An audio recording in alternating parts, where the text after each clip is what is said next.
Good morning everybody.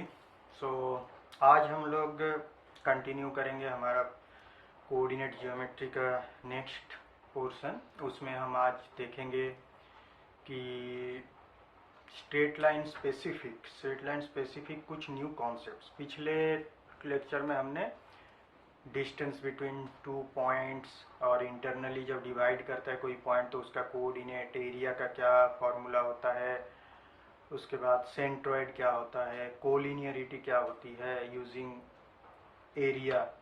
सो ये सब हमने देखा था। तो आज हम लोग कुछ कॉन्सेप्ट्स जो देखेंगे दैट इज ग्रेड 11 में स्पेसिफिकली वो इंट्रोड्यूस हो रहा है। सो हम पहले देखते हैं इंक्लिनेशन। एक टर्म है inclination. What is this inclination? अगर ये है coordinate axis X O X dot, Y O Y dot, और यहाँ पे कोई एक लाइन है जो कि एक्स एक्सिस को ऐसे इंटरसेक्ट करते हुए, सपोज ए बी एक लाइन है, इंटरसेक्ट करते हुए चली गई। तो यहाँ पे पॉजिटिव एक्स एक्सिस के साथ एंटी क्लॉकवाइज डायरेक्शन में suppose the angle is theta, so inclination becomes this theta. Theta is what? Theta is an angle made by a straight line with the positive x-axis in the anti-clockwise direction. देखो दो angle बन सकते हैं यहाँ पे। एक है theta, तो हमें पता है ये एंगल बनेगा 180 माइनस थीटा, ये तो हमें पता है 180 माइनस थीटा। बट ये एंगल क्या होता है, एक्स एक्सिस के साथ अगर हम स्ट्रेट लाइन का अगर एंगल ले तो वो क्लॉकवाइज डायरेक्शन में लेना पड़ेगा। एक्स एक्सिस के साथ क्लॉकवाइज डायरेक्शन में, और वो नेगेटिव एक्स एक्सिस उसके साथ लेना पड़ रहा है। So positive x axis, positive direction जो है एक्स एक्सिस का, उसके साथ एंटी क्लॉकवाइज में जो एंगल होगा उसे कहा जाता है इंक्लिनेशन। अब दूसरा एक टर्म है that is called slope. Slope of a line, inclination of a line हो गया स्लोप, और इसको कहा जाता है ग्रेडियंट। तो ये क्या होता है? This is nothing but tan of inclination. So अगर थीटा एक्यूट एंगल है, मतलब 0 to 90 के बीच में है, तो ये ग्रेटर देन 0 हो जाता है ग्रेडियंट tan थीटा। अगर सपोज लाइन है ऐसा, this type, suppose this is C D, ये है एक लाइन, ये angle suppose this is alpha, anti clockwise direction. So इस ये अल्फा क्या है, हमें दिख रहा है कि ये 90 से ज़्यादा है, तो इसका मतलब tan अल्फा जो कि स्लोप है वो बन जाएगा नेगेटिव। ठीक है, क्योंकि 90 से ज़्यादा 180 से कम, डेफिनेटली ये 180 से कम होगा। सो वैसा अल्फा अगर 90 से ज़्यादा, 90 to 180 होता है, तो tan का वैल्यू नेगेटिव होता है। तो स्लोप का वैल्यू देख के हम लाइन किस तरीके से सिचुएटेड है, पोजीशनड है इन एक्स वाई प्लेन, उसका एक अंदाजा मिल जाता है। सो ये important definition and basic. What is gradient? Gradient is tangent of the inclination. What is inclination? It is the angle made by a straight line with the positive x-axis in anti-clockwise direction. अब एक चीज है, इसको generally एक letter use करते हैं slope के लिए, that is M. So M equal to tan theta. Generally हम लोग एम इस लेटर से स्लोप को डिनोट करते हैं। ये जस्ट एम की जगह m1 m2 या एम की जगह और कुछ भी यूज करो, बट नॉर्मली जो यूज होता है एज ए कॉमन कन्वेंशन जो कहते हैं वो है एम। एम लेटर से हम लोग स्लोप को पॉइंट करते हैं या डिनोट करते हैं। अब सपोज ये हम लोग ए बी लाइन की बात कर रहे हैं।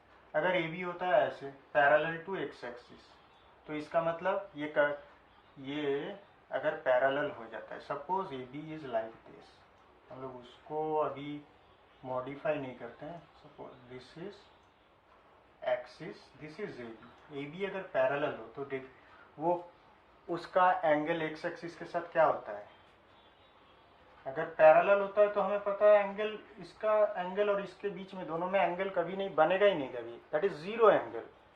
सो that means inclination is zero. अब जीरो अगर पुट कर दिया जाए तो स्लोप मिल गया, tan zero is zero. So slope of a line parallel to X axis is zero. So that is Y X axis का स्लोप भी जीरो ही होता है, क्योंकि एक्स एक्सिस खुद के साथ क्या एंगल बनाता है, जीरो। सो जीरो, ये हमें पता चल गया। अब अगर ये इसको हम अब पोजीशन चेंज करके, ये दो स्पेशल केस है इसीलिए हम लोग इन दोनों को देख रहे हैं। ये लाइन अगर ऐसे बन जाती है बी वर्टिकल मतलब पैरेलल टू वाई एक्सिस, तो अब एक्स एक्सिस के साथ पॉजिटिव एक्स एक्सिस के साथ एंटी क्लॉकवाइज डायरेक्शन में एंगल क्या बना 90। सो tan 90 is slope which is undefined. tan 90 का वैल्यू क्या है, tan 90 इज इंफिनिटी भी बोलते हैं हम लोग, इन undefined. So any line whose slope is undefined वो वाई एक्सिस का पैरेलल होता है। बट हम लोग ये अनडिफाइंड को कैलकुलेशन में नहीं लाते हैं, इसीलिए जनरल जो ये फॉर्मूला है इसमें हम लिखते हैं theta not equal to 90 degree, क्योंकि उसमें एम का कोई वैल्यू नहीं मिलता है। बट हमें ये पता चल गया कि एम का कोई वैल्यू अगर नहीं मिले या tan 90 वहाँ थीटा अगर 90 आ जाए इंक्लिनेशन, दैट मीन्स वो वाई एक्सिस के साथ पैरेलल होता है। ठीक है, सो ये इंपॉर्टेंट कॉन्सेप्ट क्या पता चला हमें, what is inclination, what is slope और ग्रेडियंट, उसको कैसे डिनोट किया जाता है, कौन से लेटर से। अब एक्स एक्सिस का पैरेलल हो तो उसका स्लोप क्या होता है, वाई एक्सिस के पैरेलल हो तो उसकी कंडीशन क्या होती है। अब हम देखेंगे कोऑर्डिनेट जियोमेट्री के थ्रू से कैसे हम लोग स्लोप कैलकुलेट करें। हमें कोऑर्डिनेट पता है, अब स्लोप का भी एक फिक्स्ड वैल्यू हम लोग कैलकुलेट कर लेंगे। कैसे देखते हैं कैसे। सपोज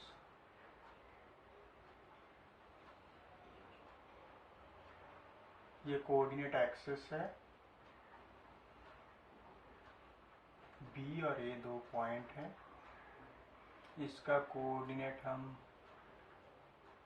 ये रखते हैं, इसका नॉर्मल जो हम लोग ड्रॉ करते समय यूज करते हैं वही दो पॉइंट रखें।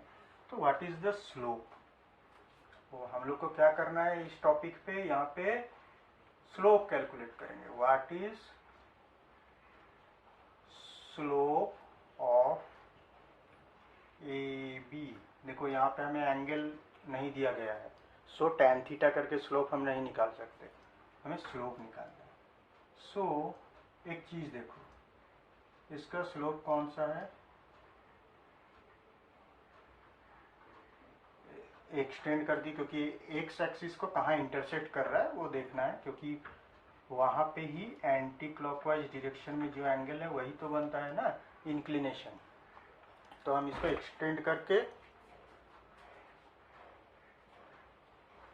एक्सटेंड करके एक्स एक्सिस के साथ इंटरसेक्ट करवाए, इसके साथ जो एंगल मिला this is theta, this is so tan theta is slope. So slope क्या बना, slope equal to tan of theta. अब एक चीज देखो, एक्स एक्सिस के साथ यहाँ अगर हम ए से एक पैरेलल ड्रॉ कर दिए, सो दैट मीन्स ये भी हो गया मेरा थीटा। अब बी नॉर्मली जो क्या करते हैं, दोनों पॉइंट से हम लोग कोई भी स्टडी के लिए नॉर्मली मैक्सिमम केसेस में दोनों पॉइंट से एक्स एक्सिस के ऊपर परपेंडिकुलर ड्रॉ करते हैं। तो suppose this is L M, कुछ नाम देते हैं, ये ए है, इसको एन दे दिया। So tan theta is slope. अब tan थीटा मतलब tan थीटा को कैलकुलेट करते हैं, नॉर्मली क्या होता है B N perpendicular B A N, इस ट्रायंगल में tan थीटा इक्वल टू क्या है, B N by A N, ठीक है, B N by A N.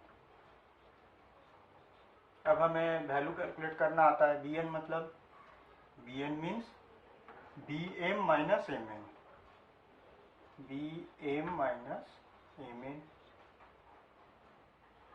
A N मतलब ये तो O है origin, O M minus O L, so B M minus M N, B M is Y2, M N मतलब A L, तो वो हो गया Y1, ओ एम मतलब X2, ओ एल मतलब X1। ये देखो मैं ज़्यादा एक्सप्लेन नहीं कर रहा हूँ क्योंकि ये X1 X2 ये हम लोग दो पॉइंट के बीच में जब डिस्टेंस कैलकुलेट किए थे तो हम ये समझ चुके हैं, Y O M is X2, क्योंकि ओ एम मतलब क्या, एक्स डिरेक्शन में इस कोऑर्डिनेट का जो ओ एम डिरेक्शन में जितना गए हैं वही तो X2 है ना, so that is O M. So slope, अगर ये स्लोप का बन गया formula, so this is formula of slope. अगर दो पॉइंट का कोऑर्डिनेट पता हो तो slope is difference of y coordinate by difference of x coordinate. लेकिन एक चीज याद रखना है, जिस पॉइंट को पहले लिया है, अगर y2 को पहले लिया है मतलब इस पॉइंट का y कोऑर्डिनेट पहले लिया है तो उसी पॉइंट का x कोऑर्डिनेट को भी पहले लेना है। अगर हम इस पॉइंट का y कोऑर्डिनेट को पहले लिखते हैं मतलब y1 माइनस y2 करते हैं तो इधर x1 माइनस x2 करना है। सो दिस इज स्लोप, हम लोग ऐसे स्लोप कैलकुलेट करते हैं। इस केस में हमने क्या देखा, थीटा जो था वो एक एक्यूट एंगल था। अब हम सेम इसी केस को देखेंगे जब थीटा इज ऑब्ट्यूज एंगल, मतलब थीटा 90 से ज़्यादा है। सपोज ये पॉइंट है A, ये पॉइंट है B, सो जैसे ड्रॉ करते हैं परपेंडिकुलर वैसा कर लिया हमने। ये हो गया 180 minus theta, so this is also 180 minus theta because this parallel this and ये परपेंडिकुलर है। सो यहाँ पे हमें क्या पता है, tan of this angle, suppose इसको हम C नाम देते हैं, तो tan ऑफ ABC ये क्या है, AC by BC, perpendicular by base. AC क्या है, Y1 माइनस Y2, और BC क्या है, BC इज B से X2 से X1 माइनस, ठीक है। सो ABC is what, 180 minus theta, so that means tan of 180 minus theta equal to this, so that means minus tan theta, minus tan theta equal to y1 minus y2 by y1 minus y2 by x2 minus x1। सो इधर final answer हमें चाहिए tan theta. सो tan theta है, so minus से multiply करेंगे तो y1 minus y2 को बना दिया y2 माइनस y1, नीचे जैसे है वैसे ही x2 माइनस x1। सो जब थीटा ऑब्ट्यूज होता है उसके लिए भी हमने ये डिराइव कर दिया। सो यहाँ पे हुआ क्या है, हुआ ये है कि अगर दो पॉइंट पता है, formula is y2 minus y1 by x2 minus x1। अभी वो एंगल इंक्लिनेशन इज एक्यूट और ऑब्ट्यूज, ये हमें देखने की जरूरत है नहीं, ठीक है।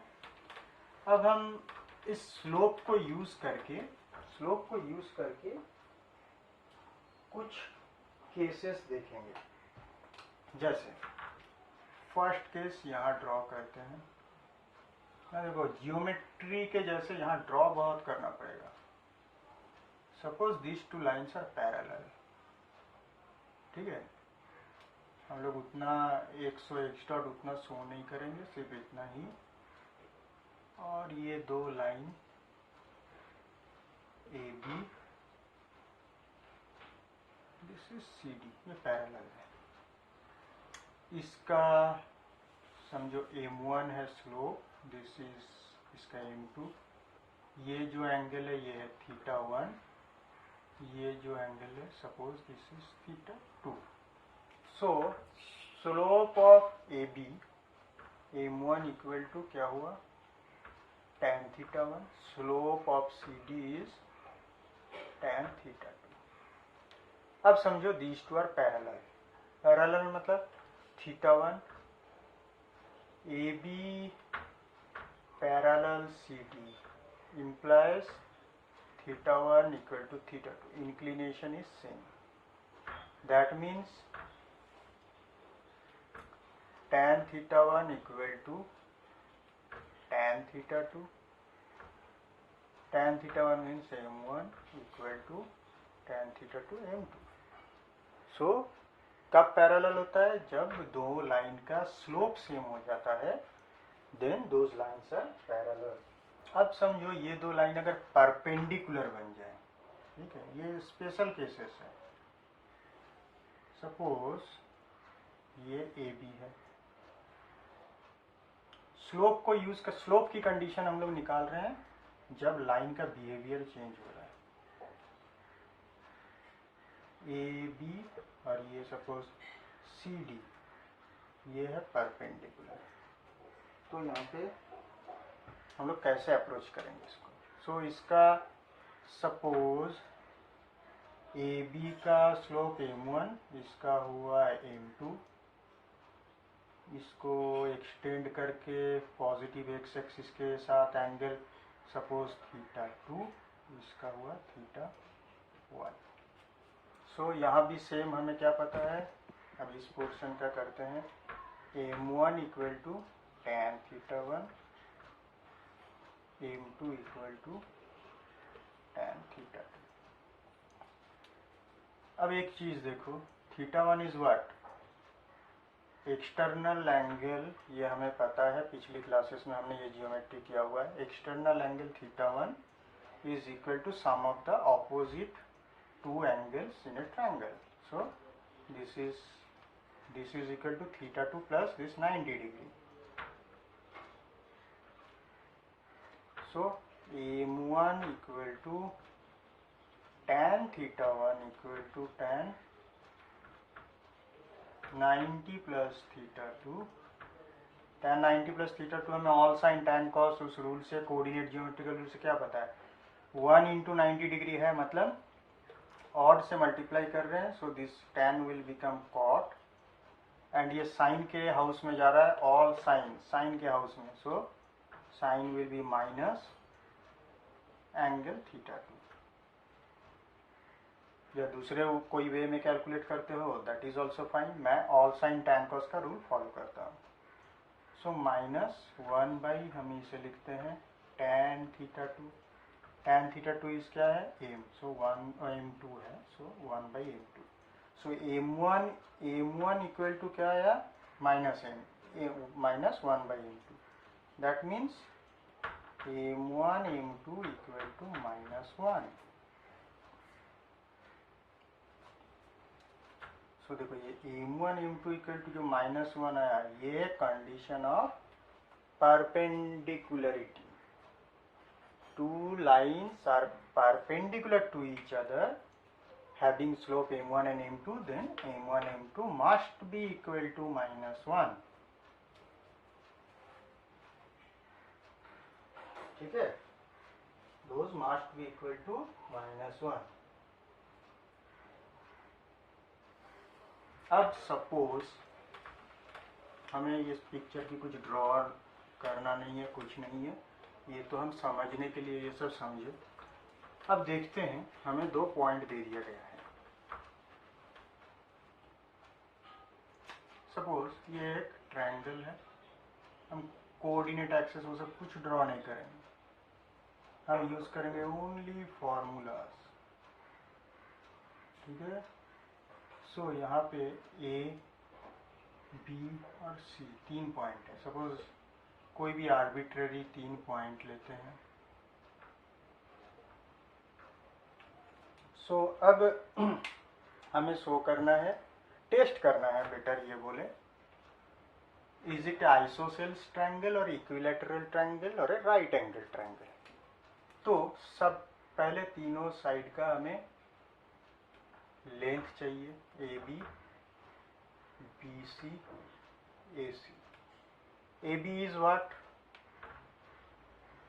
डिस्टेंस फार्मूला में X coordinate minus X coordinate square plus Y coordinate minus Y coordinate इसका square.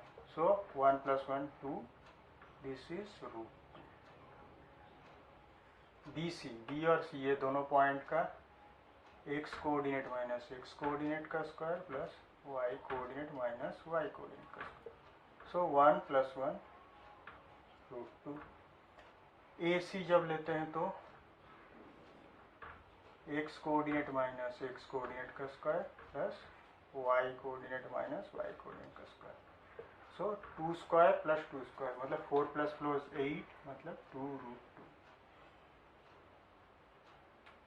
So first thing is two sides are equal, isosceles जो पहले नजर में आ रहा है उसको यस कर दें। सो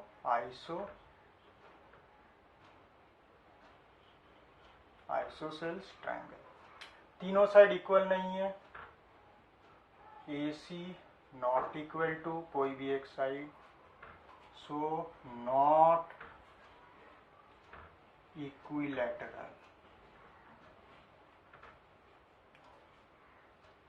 अब देखते हैं ये राइट एंगल्ड है कि नहीं। सो राइट एंगल्ड में जो सबसे बड़ा साइड है उसका स्क्वायर वो होता है हाइपोटेन्यूज, क्या होता है सबसे बड़ा। तो देखते हैं सबसे बड़ा साइड तो ये ए सी स्क्वायर है, तो A C square equal to B C square plus A B square होता है कि नहीं देखते हैं। So A C square equal to 8 equal to 4 + 4 होता है, मतलब नहीं तो इसको वैसे छोड़ दो, ए सी स्क्वायर इतना। अब A B square plus B C square कितना आया,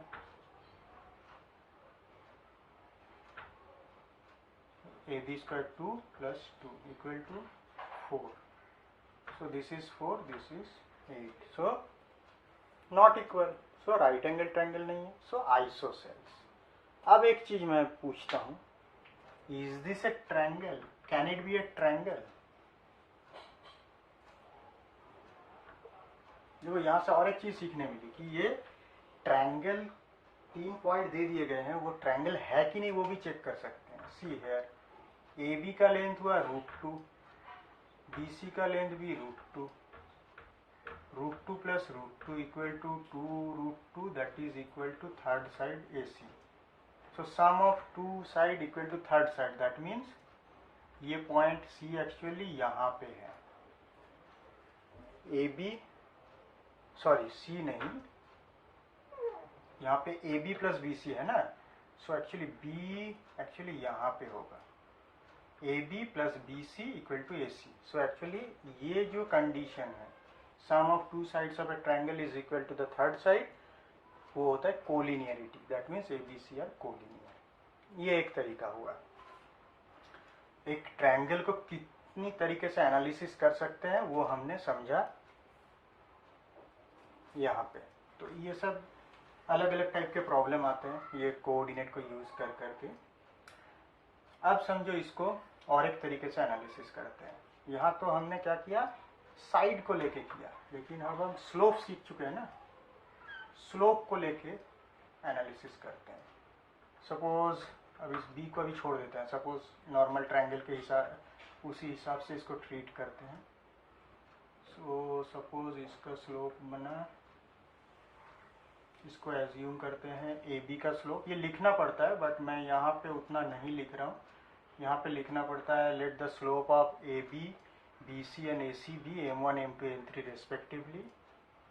सो m1 equal to Y coordinate का -3 - 2 बाई एक्स कोऑर्डिनेट का minus, this is 1/1 equal to 1। m2 equal to y coordinate का -3 - 4 2 - 3। देखो जिसका कोऑर्डिनेट हमने फर्स्ट लिया है y का, उसी का ही x को भी फर्स्ट में लिखा है। सो -1 बाई -1 इक्वल टू +1। M3 इसका कोऑर्डिनेट, M3 में इसका कोऑर्डिनेट क्या हुआ, 1 पहले y coordinate 2 - 4 by 1 - 3 equal to ऊपर आया -2 नीचे आया -2 इक्वल टू 1।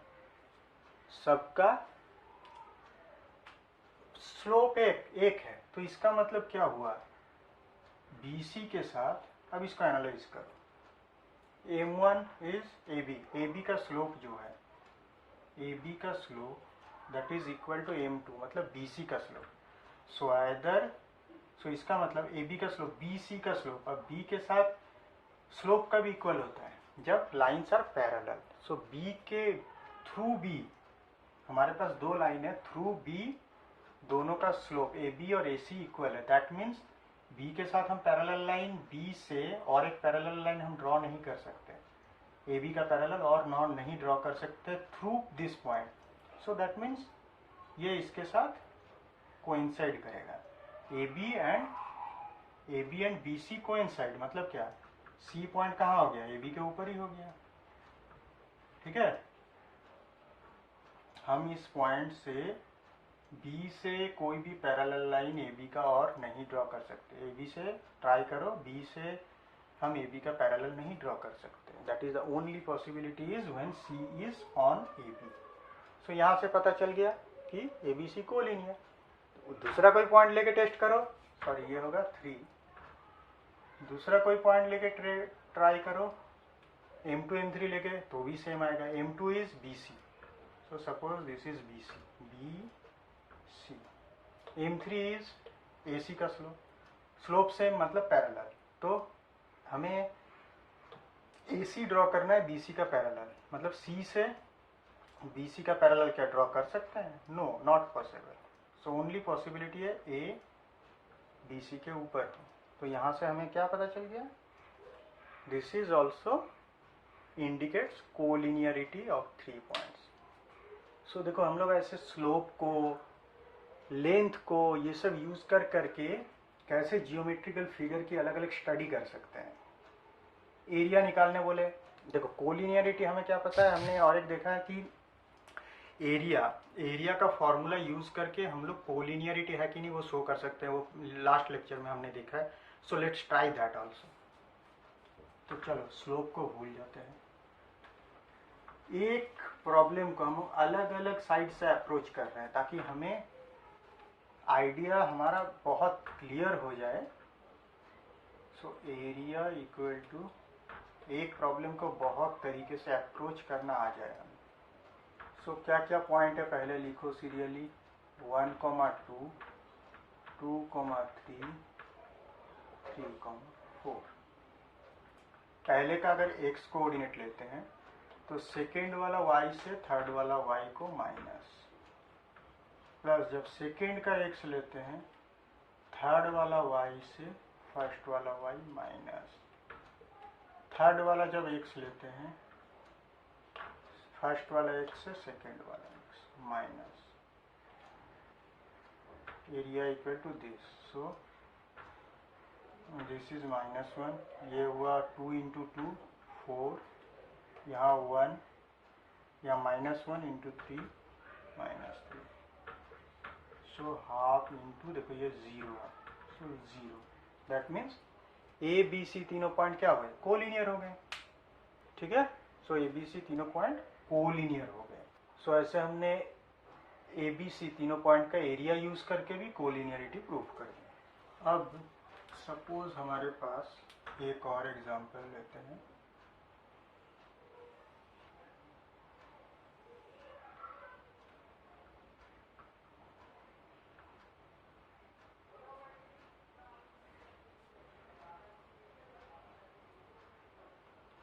सपोज 2, 0 लिया, 0, 4 लिया, और सपोज दिस इज ऑरिजिन।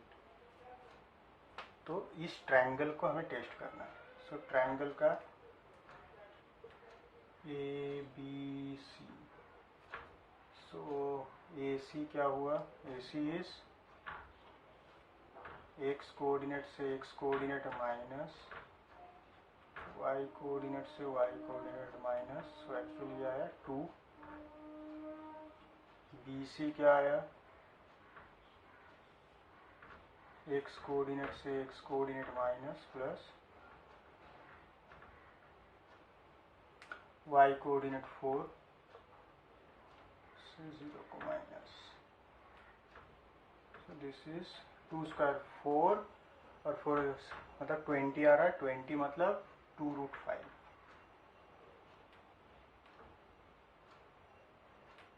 अब एक रह गया A B, A B is X coordinate का माइनस वाई कोऑर्डिनेट का माइनस, दिस इज 4। ठीक है, अच्छा। सो नाउ अब ये राइट एंगल ट्रायंगल है कि नहीं, अगर हमें वो चेक करना है तो सबसे बड़ा इसमें से कौन सा वैल्यू है। देखो 4 तो 2 तो डेफिनेटली छोटा है, उसको छोड़ो। इन दोनों में कौन सा बड़ा है, डायरेक्टली हमें पता नहीं चल रहा वैल्यू से, ठीक है। हालांकि √5 का होता है 2.236, तो उसके हिसाब से ये बड़ा है, बट ठीक है। सपोज कि तुम्हें पता नहीं है, हमें पता नहीं है, सो इसका वैल्यू क्या है, स्क्वायर का वैल्यू, स्क्वायर ऑफ दिस 20, इसका स्क्वायर 16, सो ये बड़ा है। स्क्वायर जब बड़ा है तो डेफिनेटली BC भी बड़ा है, BC square is greater than AB square, so BC बड़ा है।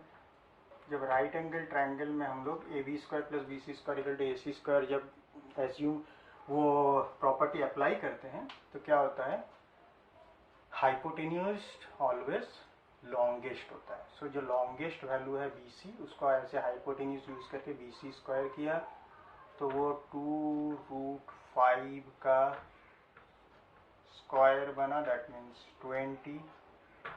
अब बाकी दोनों साइड का स्क्वायर का ऐड करते हैं, देखते हैं क्या होता है। AB हुआ 4 का स्क्वायर, वो हुआ 2 का square equal to 16 plus 4 equal to 20। See this is perfectly matching.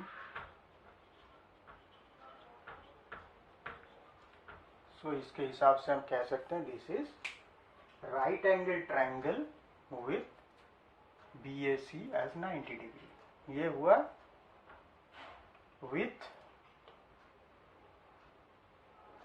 Side का वैल्यू, साइड का जो लेंथ है उसको यूज करके हमने प्रूव कर दिया ये। लेकिन हम परपेंडिकुलर का और एक कंडीशन पता है, M1 M2 -1 मतलब स्लोप। तो तीनों का स्लोप निकालते हैं पहले। M1 इज कितना है, y को माइनस करो, नीचे x को माइनस करो 0। M2 इज ये समझो 4 minus 0, 0 minus 2, so 4/-2 equal to -2, ठीक है। M3 इक्वल टू, M3 क्या है, ये 4 minus 0/0 minus 0, this is undefined. ये हो गया अनडिफाइंड, ठीक है। सो पहली बात है ये 0 है, ये अनडिफाइंड है। M1 0 मतलब this indicates AC parallel to x axis, this is undefined मतलब ये AB का है ना M2, तो AB is parallel to y axis. So x axis and y axis are perpendicular to each other, so AC and AB भी perpendicular to each other. हो गया। सो इस लेक्चर में बस यहीं तक।